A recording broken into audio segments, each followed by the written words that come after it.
ओम शांति। आज की डेट है 3 मार्च 2024। रिवाइज है 21 नवंबर 1998। मुरली के 5 मुख्य पॉइंट्स हैं जिसे दिन भर मनन करना है। तो सुनते हैं बाबा के मधुर महावाक्य। आज मुरली का सार है कि सेवा के साथ देह में रहते विदेही अवस्था का अनुभव बढ़ाओ। बाबा कहते हैं, बाप दादा कहते हैं, अगर भाग्यवान देखना हो व रिचेस्ट इन द वर्ल्ड आत्मा देखनी हो तो बाप के बच्चों को देखो। क्यों? यह स्थूल धन तो कोई बड़ी बात नहीं है, लेकिन हमें जो धन मिलता है, जो खजाना मिलता है, ज्ञान का, शक्तियों का, सर्व गुणों का खजाना, खुशियों का खजाना और सर्व को सुख शांति का रास्ता बताने से जो दुआएं प्राप्त होती है, उसका खजाना। यह जो अविनाशी खजाने सिवाय परमात्मा बच्चों के अविनाशी किसके पास नहीं है। तो बाप दादा सदा बच्चों को ऐसे संपन्न देख यही गीत गाते कि वह मेरे बच्चे, वाह। बाप दादा हर एक बच्चे को जीवन मुक्त स्थिति में सदा देखने चाहते हैं। बाबा हमें अटेंशन दे रहे हैं कि एक भी सूक्ष्म बंधन नहीं हो। सेकंड पॉइंट है, हॉल की शोभा बहुत अच्छी है। जो लोग धरनी पर बैठे हैं, धरनी पर बैठना यह किसकी निशानी है? यह तपस्या की निशानी है और इससे तंदुरुस्ती, हेल्थ और वेल्थ भी मिलती है, तो हैप्पी भी मिलती है। तो हेल्दी हो, वेल्दी हो और हैप्पी हो। बाबा ने आज 3 प्रकार की स्टेजेस बताई है बच्चों की। एक है पुरुषार्थी, तो उसमें नॉर्मल पुरुषार्थी और तीव्र पुरुषार्थी दोनों हैं।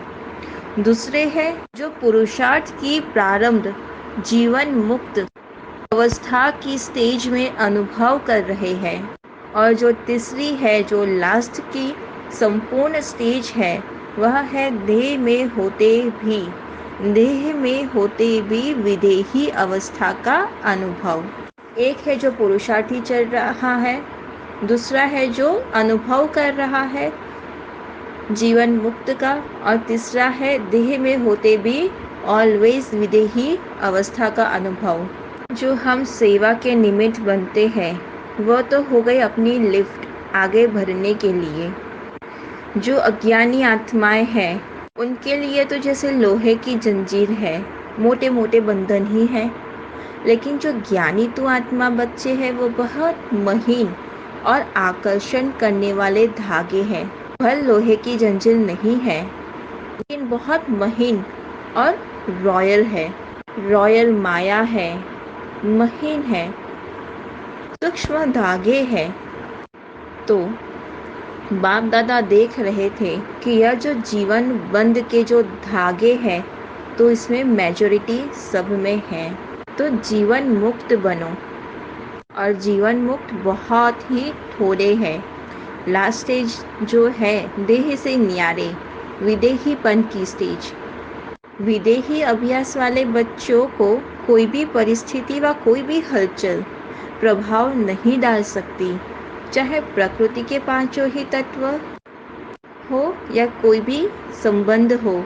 लेकिन हमें तो ऐसे बिल्कुल अचल अदोर पास विद ऑनर बनना ही है। जो सब बातें पास हो जाएंगी, लेकिन वह ब्रह्मा बाप के समान पास विद ऑनर का सबूत रहेगा। अभी जो मेन आवश्यकता है वह स्थिति की है। विदेही स्थिति जो होती है वह परिस्थिति को बहुत ही सहज पार कर सकती है।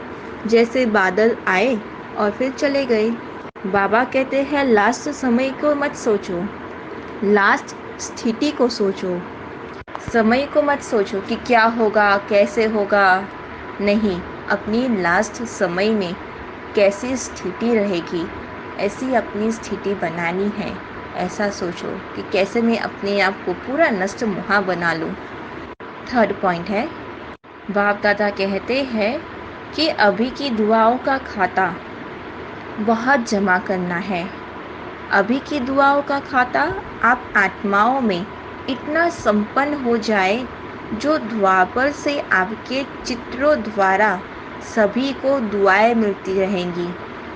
अनेक जन्म में दुआएं देनी है, लेकिन जमा एक जन्म में करनी है। तो इसलिए क्या करेंगे, स्थिति को सदा आगे रख सेवा में आगे बढ़ो। क्या होगा क्या नहीं यह मत सोचो। ब्राह्मण आत्माओं के लिए तो अच्छा ही होना है। सेवा और स्थिति का बैलेंस रखो। अगर बैलेंस नहीं है तो स्थिति को नीचे ऊपर हम करते रहेंगे। फोर्थ पॉइंट है, हॉस्पिटल के ट्रस्टियों से। एक प्रवृत्ति में रहते ट्रस्टी होकर रहना और दूसरा हॉस्पिटल में रहते ट्रस्टी होकर रहना। हॉस्पिटल के भी ट्रस्टी तो जीवन में भी ट्रस्टी। हॉस्पिटल आत्माओं की भी सेवा हो रही है और साथ में शरीर की भी सेवा हो रही है, तो ये हो गई डबल सेवा। बाप दादा का अवतरित भी भारत में होते हैं और अगर साथ साथ मिलने आते हैं तो भारत में ही आते हैं। भारत ने ही विदेश में संदेश दिया, अपना परिवार को ढूंढ एक परिवार बना दिया। इसलिए भारतवासी बच्चों का सदा महत्व है और भारत का महत्व बढ़ना है। फिफ्थ पॉइंट है, जहाँ सर्व का उमंग उत्साह है वहाँ सफलता स्वयं समीप आकर गले की माला बन जाती है। उमंग उत्साह है तो सफलता निश्चय है, वह आ करके गले की माला बन जाती है। कोई भी विशाल कार्य में हर एक के सहयोग की अंगुली चाहिए। सेवा का चांस हर एक को है। कोई भी बहाना नहीं दे कि मैं नहीं कर सकता, समय नहीं है। नहीं, उठते बैठते 10-10 मिनट भी सेवा करो। तबीयत ठीक नहीं है तो घर बैठे करो। कौन सी सेवा? मनसा सेवा कर सकते हो। सुख की वृत्ति, सुखमय स्थिति से सुखमय संसार बनाओ। परमात्म कार्य में सहयोगी बनो तो सर्व का सहयोग मिलेगा। अपनी स्थिति को सुखमय बनाकर चारों ओर पूरे संसार को फैलाओ, तो यह भी तो एक सेवा हुई। प्रकृति पति की सीट पर सेट होकर रहो तो परिस्थितियों में अपसेट नहीं होंगे। हम कौन हैं? हम प्रकृति पति हैं। बस उसी की सीट पर बैठे रहो और तो हम कभी अपसेट नहीं होंगे परिस्थितियों से। अच्छा, ओम शांति।